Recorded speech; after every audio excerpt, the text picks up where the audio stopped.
सुप्रभात बच्चों, DSS online Hindi classes में आपका स्वागत है।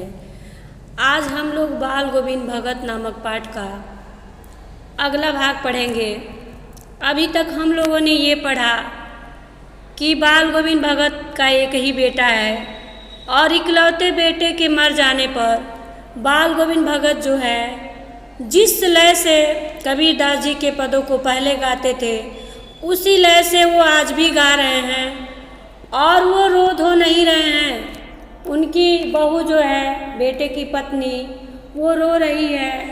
कुछ स्त्रियां आई हुई हैं, वो बहू को चुप करा रही हैं, लेकिन बाल गोविंद भगत के ऊपर इसका कोई प्रभाव नहीं पड़ता है और वह बीच में आकर के बहू से भी कहते हैं कि यह रोने धोने का समय नहीं है, तुम रो मत और उत्सव मनाओ, क्योंकि बिरहड़ी जो है अपने प्रेमी से जा मिली है, आत्मा जो है परमात्मा में जा कर के मिल गई है। तो इसलिए यह रोने धोने का समय नहीं है, बल्कि यह उत्सव मनाने का समय है।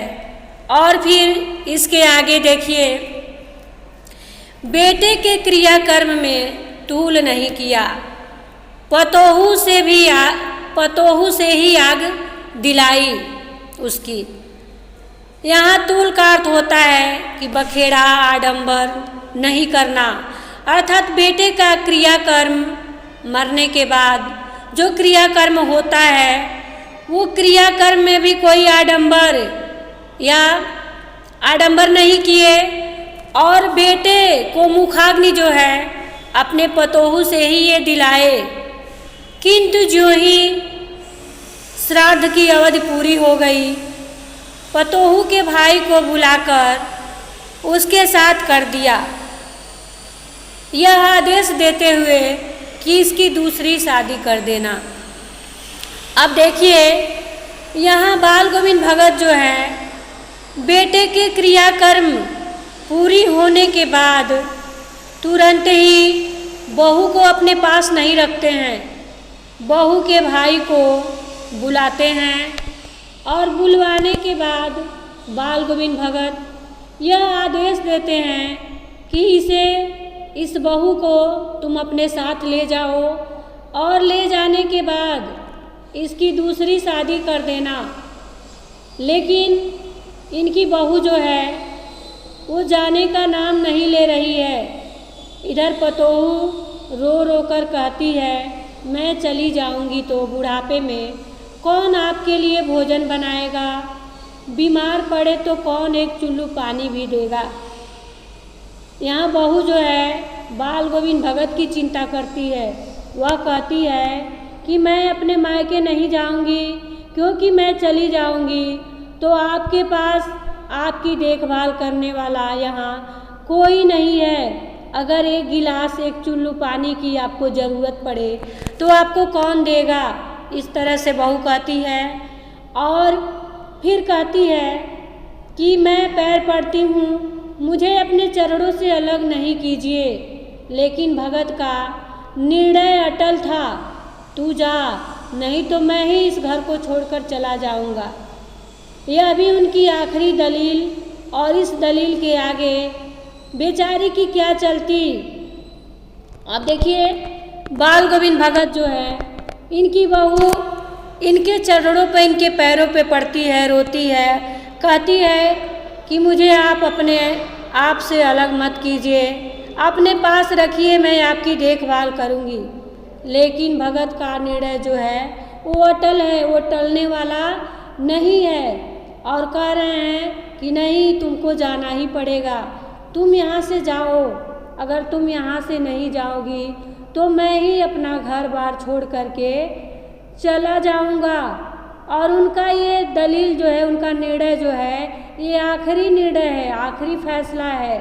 और इस दलील के आगे बेचारी की क्या चलती।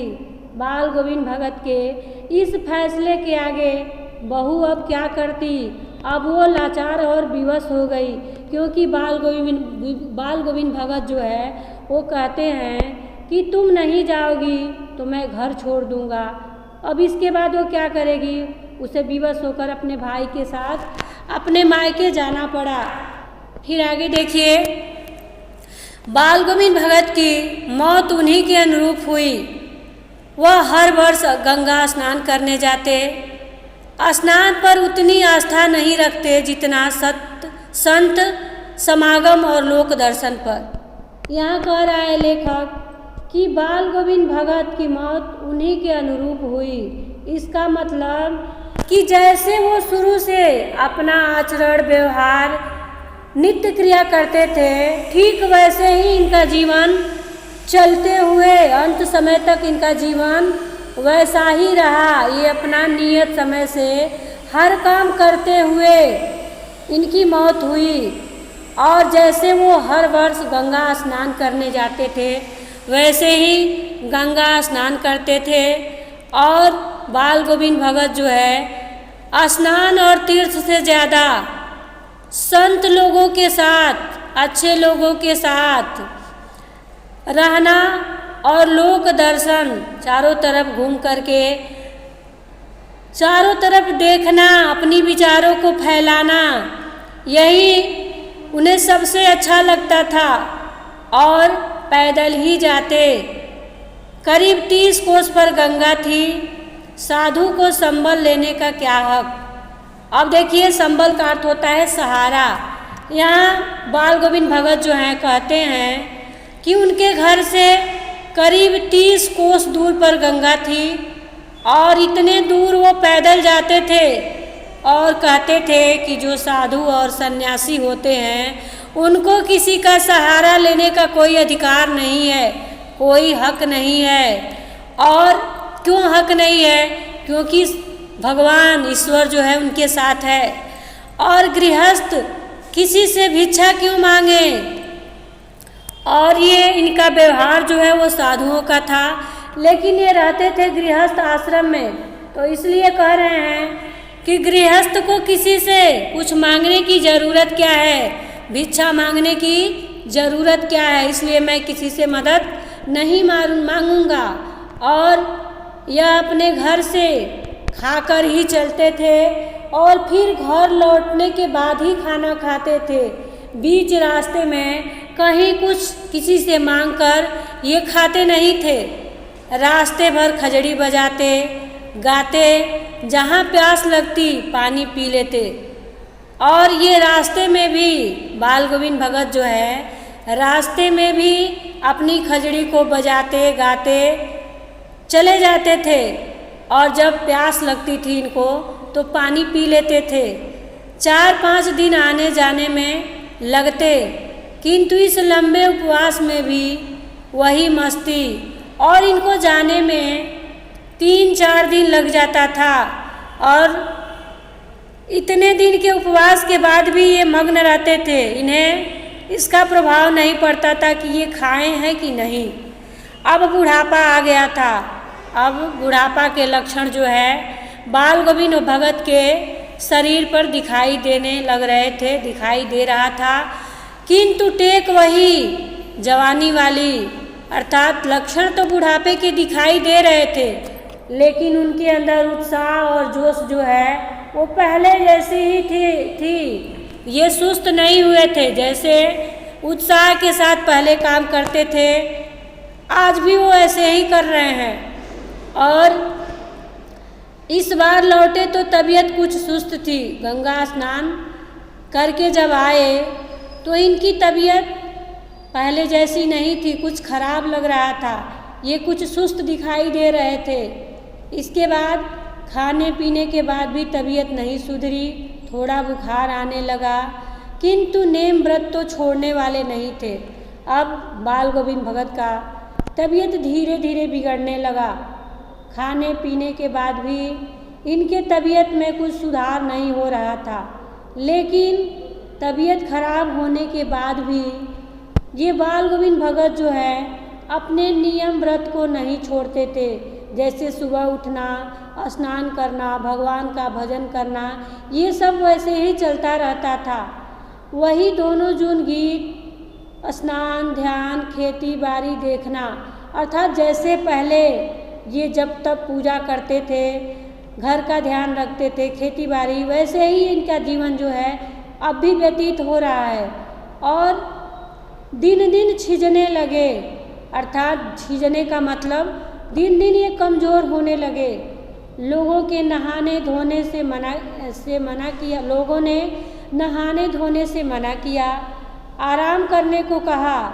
जब लोग देखने लगे कि बाल गोविंद भगत जो है अस्वस्थ हो रहे हैं, धीरे धीरे इनका शरीर जो है कमज़ोर हो रहा है, तो लोग इनको मना करने लगे कि आप इतना नियम धर्म अब मत कीजिए, थोड़ा आराम कीजिए। लेकिन किंतु हंसकर टाल देते रहे। लोगों की बात ये सुनते थे, सुनने के बाद ये इनकी लोगों की बातों को हंस करके टाल देते थे, लोगों की बातों पर ध्यान नहीं देते थे और जैसा वो पहले करते थे वैसा ही करते हैं। उस दिन संध्या में गीत गाए, किंतु मालूम होता जैसे तागा टूट गया हो।